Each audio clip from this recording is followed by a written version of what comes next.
La evolución mística. Vídeo 8.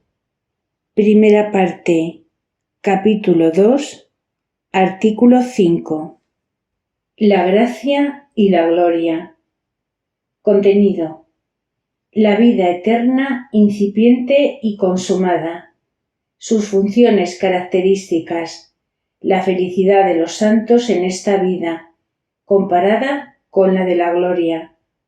El ser y el obrar, la visión facial en el verbo de la sabiduría por la virtud del espíritu de inteligencia, la unión del amor gozoso. Sabemos que Dios está tan íntimo a nosotros como puede estarlo nuestra misma alma, y aún más, puesto que, según los santos le llaman, es vida de nuestra alma y alma de nuestra vida. Y deificados por la vital comunicación de su espíritu y la participación de su divina naturaleza, podemos y debemos procurar vivir y obrar divinamente como hijos de la luz. Él está muy cerca de nosotros y nosotros estamos muy lejos de Él. Él habita en el centro de nuestra alma y nosotros en la superficie. Es familiar nuestro y, sin embargo, le tratamos como a extraño.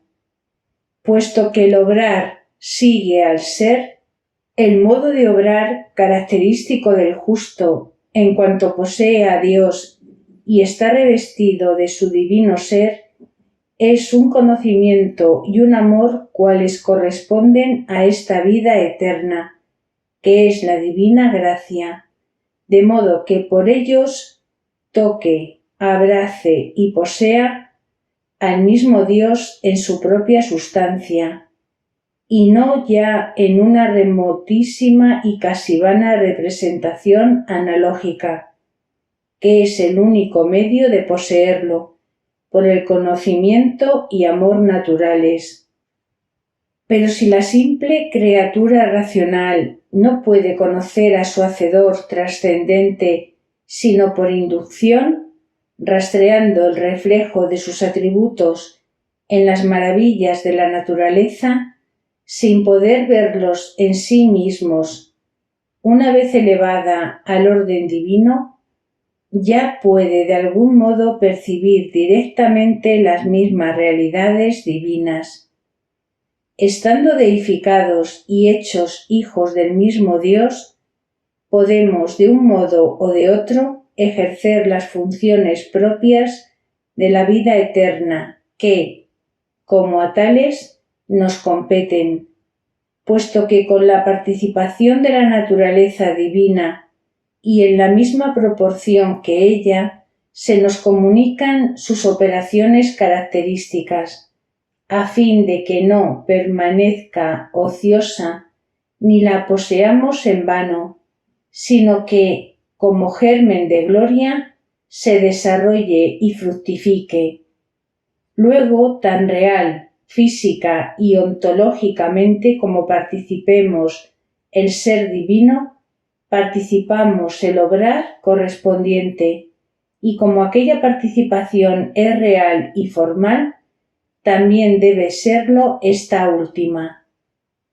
Ahora bien, las operaciones propias de Dios, según nuestro pobre modo de entender y de expresarnos, son conocerse y amarse tal como es en sí mismo, en su absoluta unidad y en su Trinidad inefable.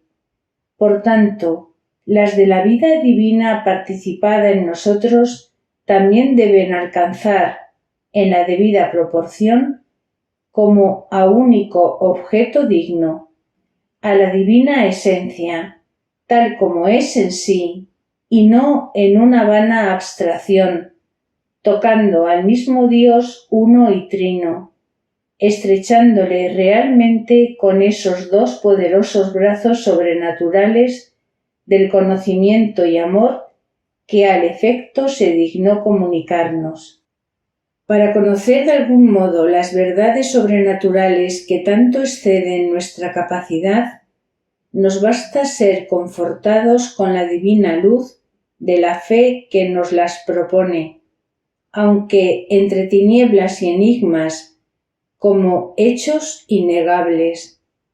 Mas para apreciarlas debidamente es menester, además, penetrarlas bien, sentirlas y experimentarlas por medio de una fe viva, acompañada de los dones de inteligencia y de sabiduría, lo cual requiere un alto grado de purificación.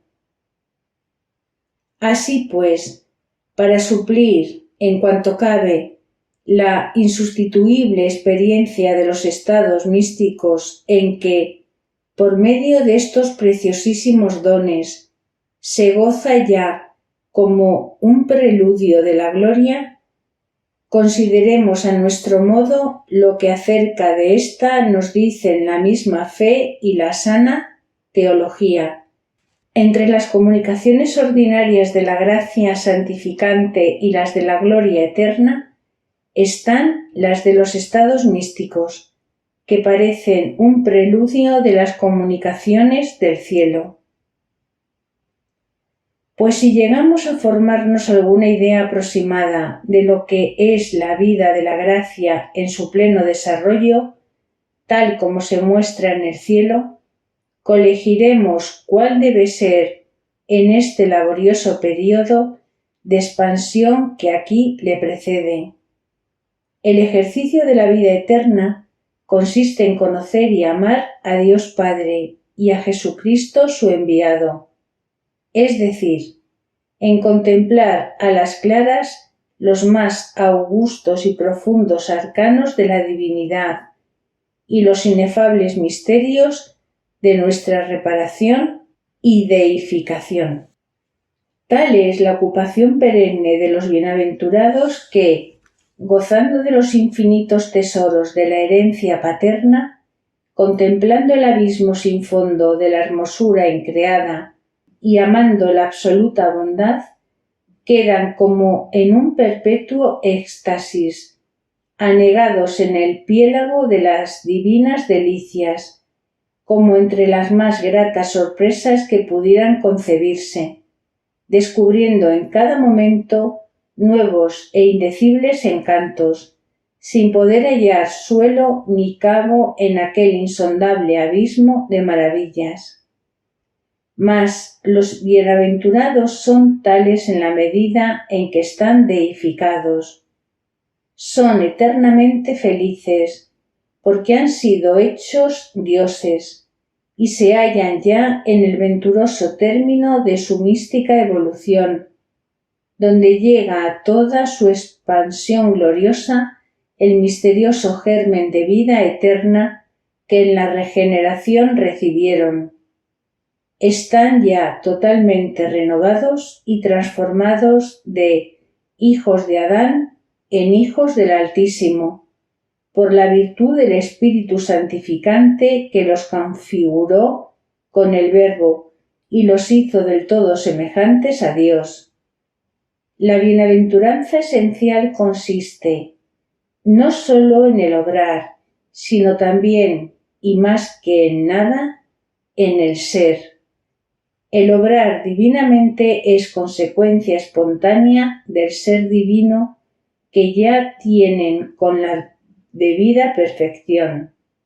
Deificados ya en realidad, realmente poseen al sumo bien y pueden conocerle, verle, gustarle y gozarle a su placer, amándole y abrazándole tal como es en sí mismo, aunque la proporción en que están deificados. La visión intuitiva en que se resumen los actos de sabiduría y de inteligencia y el amor gozoso que necesariamente la sigue son las dos funciones características de la vida eterna en su plenitud. Sin esto, los santos serían felices sin saber apenas que lo eran, sin gozar de su propia felicidad, ni disfrutar del bien que ya poseían. Mas las funciones propias de la vida son un complemento necesario de ella.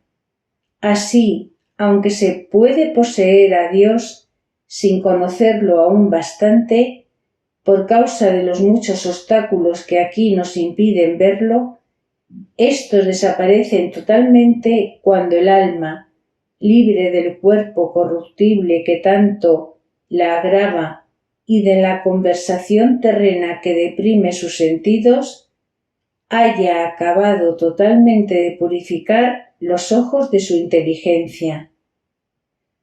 Aún aquí mismo, los santos muy deificados son realmente felices en medio de todas sus penas y amarguras, de su pobreza, lágrimas, hambre, sed, persecuciones, etc. Mas, aunque los consuelos y gozos sobreabunden de tal modo que, en su comparación, merezcan ser tenidas en nada todas las penas, éstas, sin embargo, son bastante opresivas para impedirles gozar en la medida en que están santificados. ¿Pueden ellos ser ya iguales y aún superiores a muchos moradores del cielo, superándolos en caridad, al menos radicaliter, y por tanto en gracia, en deificación y unidad esencial con Dios? Pero no gozan tanto porque, no viéndole como ellos cara a cara, no pueden aún conocerle en la medida en que le aman y le poseen. De ahí ese amor ciego, instintivo, álogo, inefable que, como inconscientemente, sienten en grado tan alto que parece irresistible en sus fogosos ímpetus, los cuales, siendo tan dolorosos como deleitables, 1000 veces les quitarían la vida, si no fueran confortados por quien todo lo puede. De ahí el increíble valor de todas sus acciones, por pequeñas y humildes que aparenten, pues, siendo santos, santifican y hacen grandes las cosas más naturales y más viles, así como los tibios desvirtúan y envilecen las que de suyo serían muy grandes. Dios, enseñan a una todos los maestros de espíritu, mide nuestras obras única o principalmente por el afecto o espíritu con que se hacen. Y de ahí también el que, como dice un gran místico, no debamos atender tanto a lo que hacemos como a lo que somos, porque según sea nuestro ser, será el valor de nuestro obrar.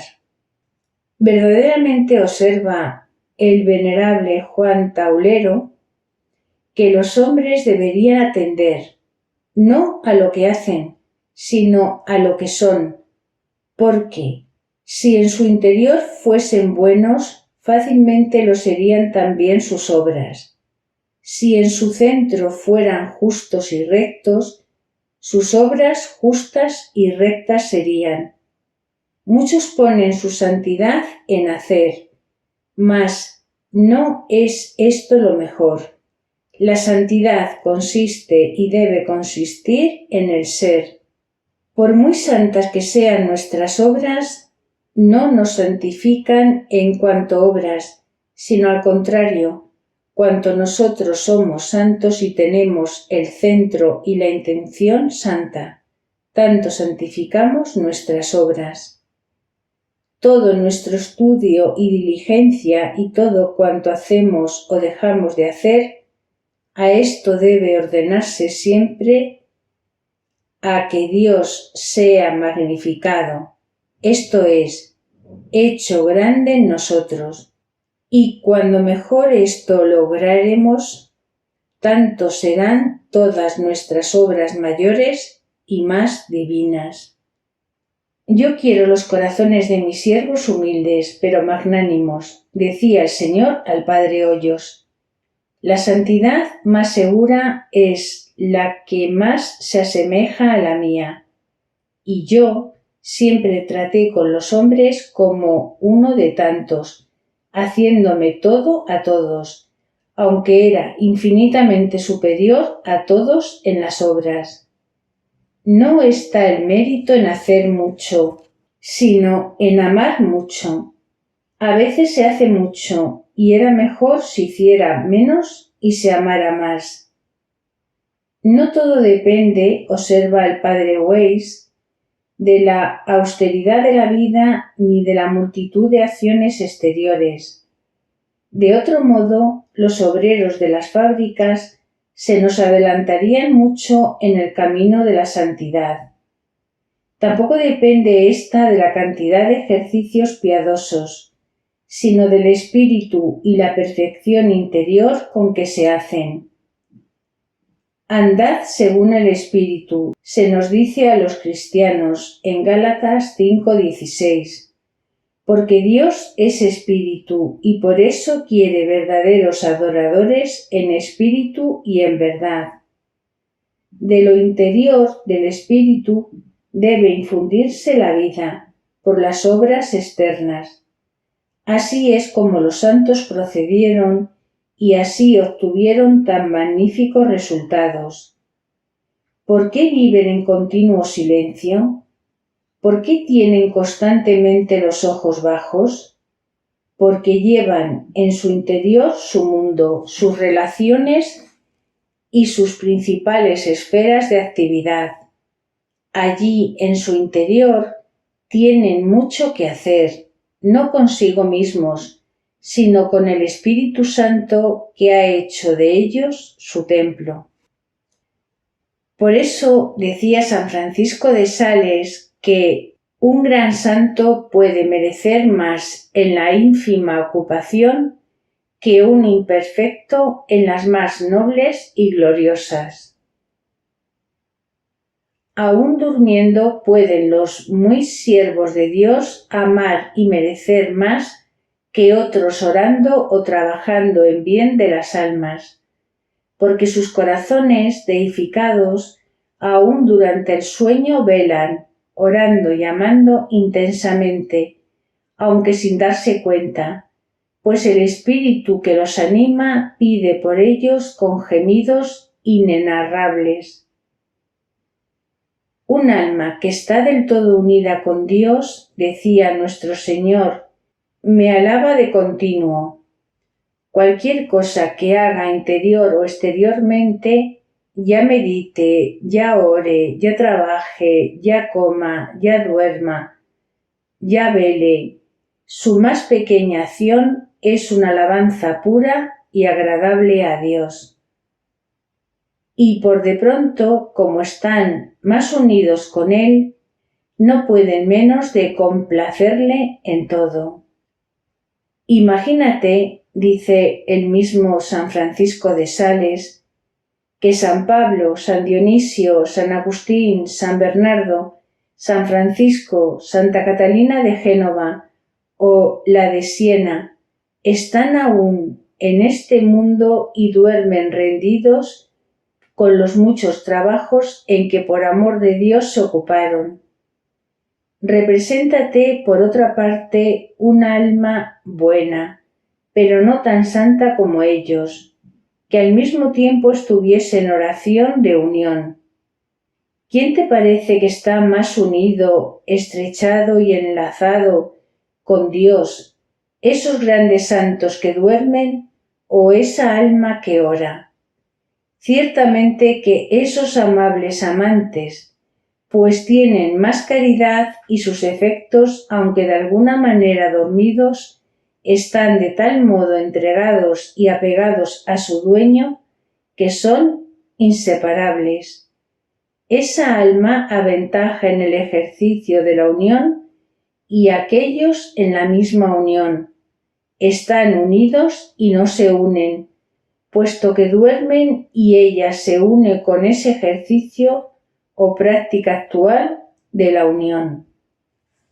Ahora bien, sabemos ciertamente, pues está definido como verdad de fe, que todos los justos después de la muerte y acabadas sus purgaciones, confortados con el Lumen Gloriae, ven a Dios cara a cara, es decir, que intuitivamente y sin ningún obstáculo ni intermedio contemplan la misma esencia divina.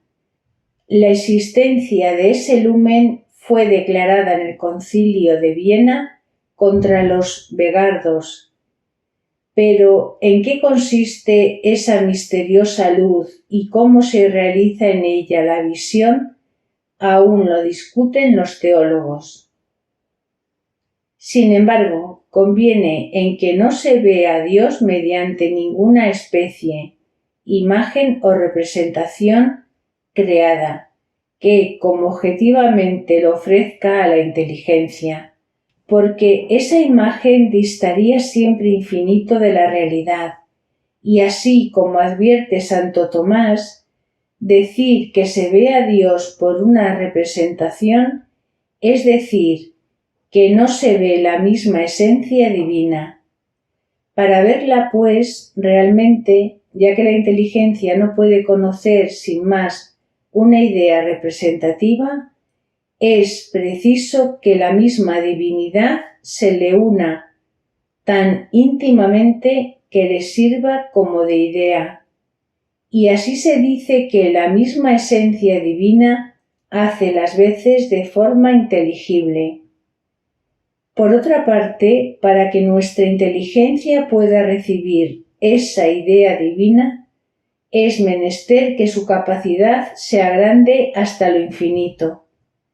De otro modo, le sería desproporcionada, y según el principio quid recipitur ad modum recipientis recipitur, vendría a quedar la realidad divina desfigurada y rebajada al nivel de nuestra capacidad. Imposible es, dice el mismo Santo Doctor, que un ser se eleve a operaciones que excedan las suyas si previamente no recibe un aumento proporcionado de virtualidad y de energías. Y como ninguna inteligencia creada es de suyo capaz de ver Dios en sí mismo, para poder verlo necesita un complemento muy superior. ¿Y cuál podrá ser éste sino la misma virtud intelectual divina? Cualquier otra, por alta y noble que fuera, no sería muy superior a toda virtualidad creada, y nos dejaría en la misma desproporción. Así pues, para la visión beatífica es menester, como dice Terrien, que la inteligencia creada sea hecha imagen de la increada, por una asimilación que exceda a cualquier otra luz intelectual. Y una asimilación tan perfecta que resulta adecuada a la visión del mismo Dios, nadie puede hacerla sino la infinita virtud de su Espíritu que nos anima, deificando el alma con todas sus potencias. Lo hemos recibido precisamente para conocer los dones que Dios nos hace. 1 Corintios 2:12. Y con su don de inteligencia conforta la nuestra de tal modo que la hace penetrar en lo más profundo de Dios. He aquí, pues, la soberana virtualidad que, poniendo ascensiones en nuestro corazón, subjetivamente nos eleva de virtud en virtud, hasta poder ver a Dios en sí mismo. Y objetivamente, ¿cuál puede ser la idea divina, fiel expresión de la divina esencia, sino el mismo Verbo de Dios? ¿Qué es el Verbo sino la perfectísima y adecuada imagen, la idea eterna, la palabra viviente, la cara misma de Dios y su manifestación sustancial?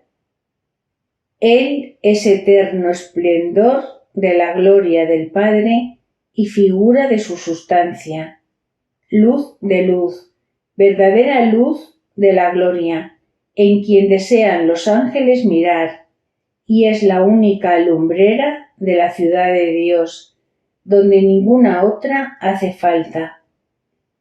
Así, pues, el mismo Verbo, a cuya imagen se configuran las almas, unido inmediatamente a las inteligencias, es la eterna luz que objetivamente las alumbra, el verdadero lumen gloriae, en que ven la cara de Dios. Él es la idea absoluta y adecuada en que fielmente y sin ningún intermedio ven la misma esencia divina. Mas para poder verla así y recibir tal imagen, es menester, repetimos, que nuestra misma inteligencia sea subjetivamente confortada y realzada su capacidad. Y para percibirla como es y apreciarla debidamente, nuestra misma alma, con todas sus facultades, tiene que ser ya deiforme.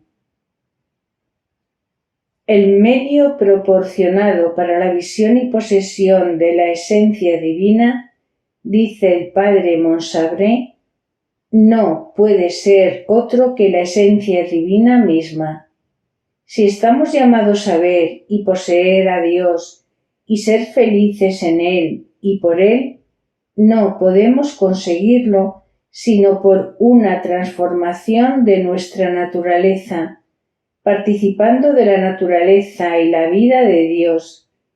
Para ser divinamente felices no basta un auxilio transeúnte, es necesario un estado divino que pueda producir una operación divina.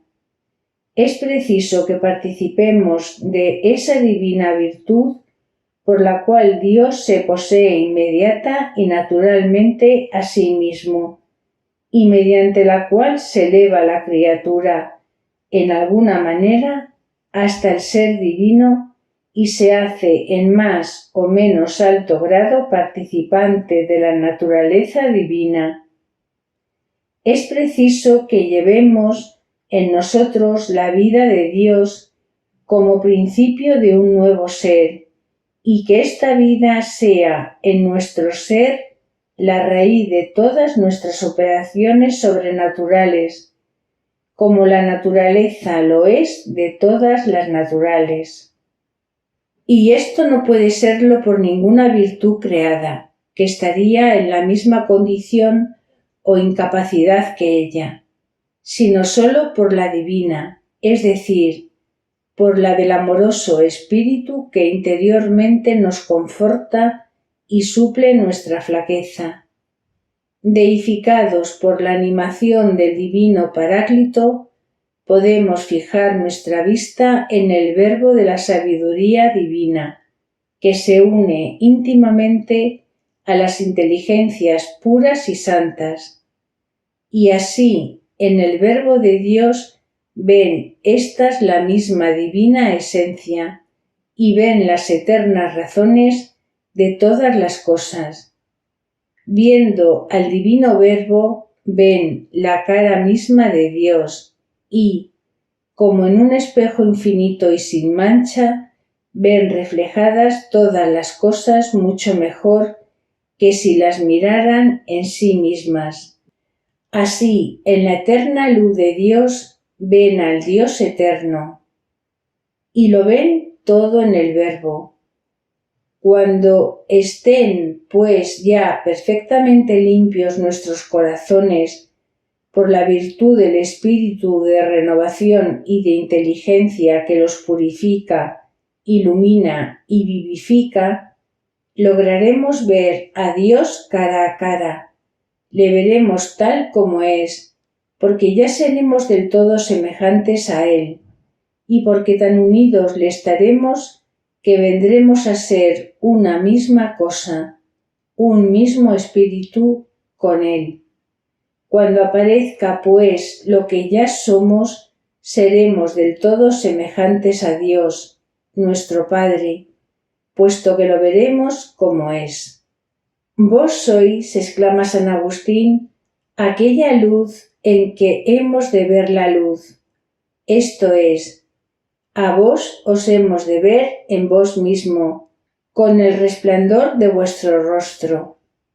Conocer vuestra Trinidad es veros cara a cara, conocer la potencia del Padre, la sabiduría del Hijo, la clemencia del Espíritu Santo y la única e indivisible esencia de la misma Trinidad es ver la cara de Dios vivo.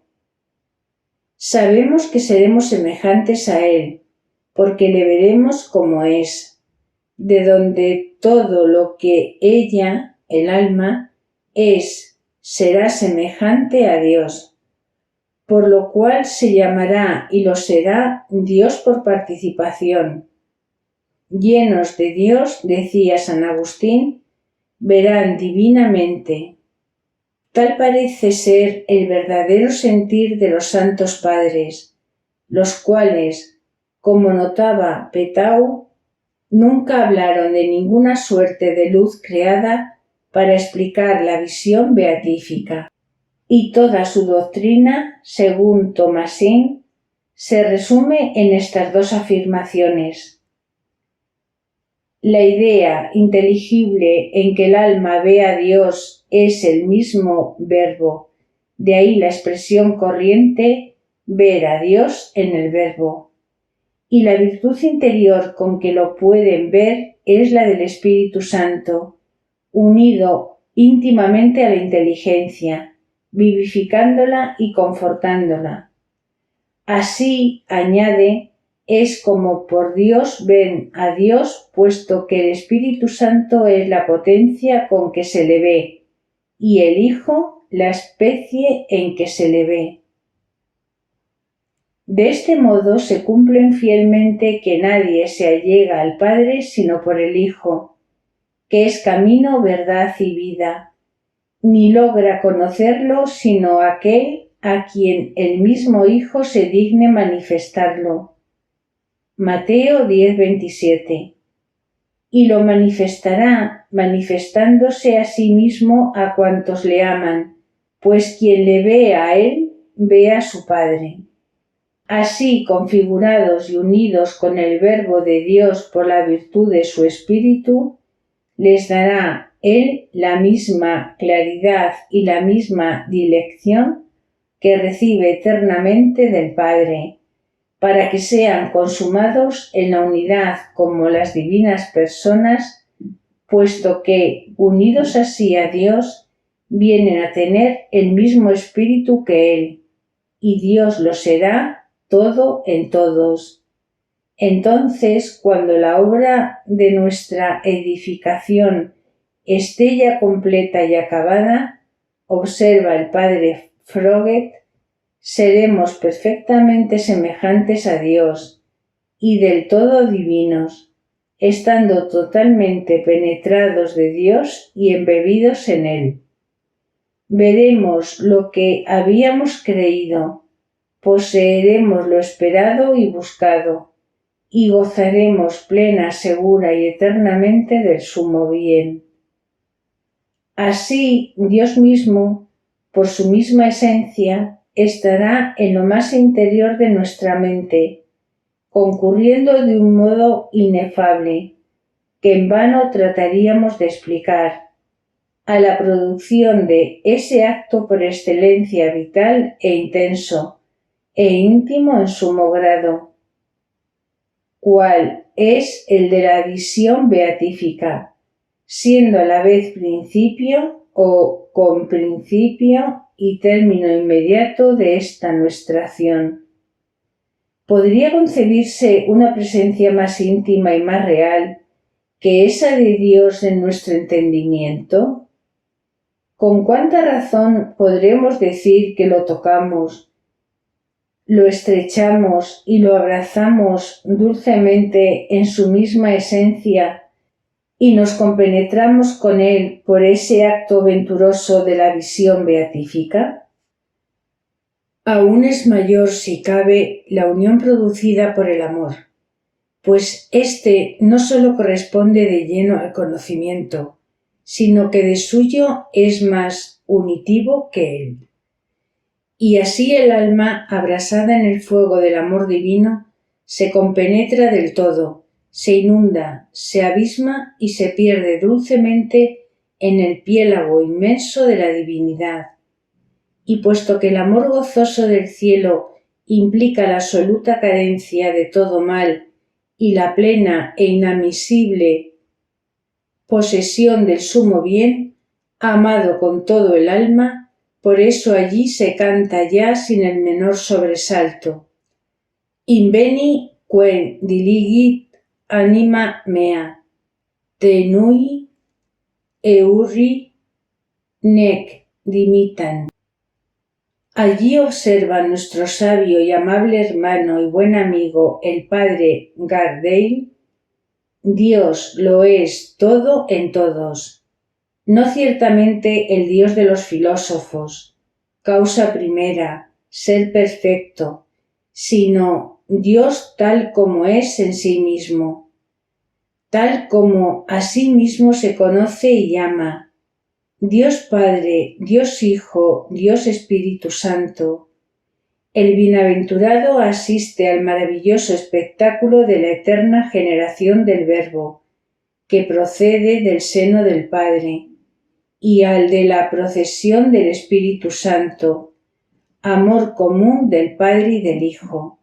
Ve la íntima esencia de la divinidad, y ve en su primer origen concentradas y en su plenitud todas esas perfecciones que tanto nos encantan, aunque esparcidas y atenuadas en las criaturas. A la vista de este espectáculo, ábrensele de par en par los ojos y el corazón, y en ellos penetra sin dificultad el infinito.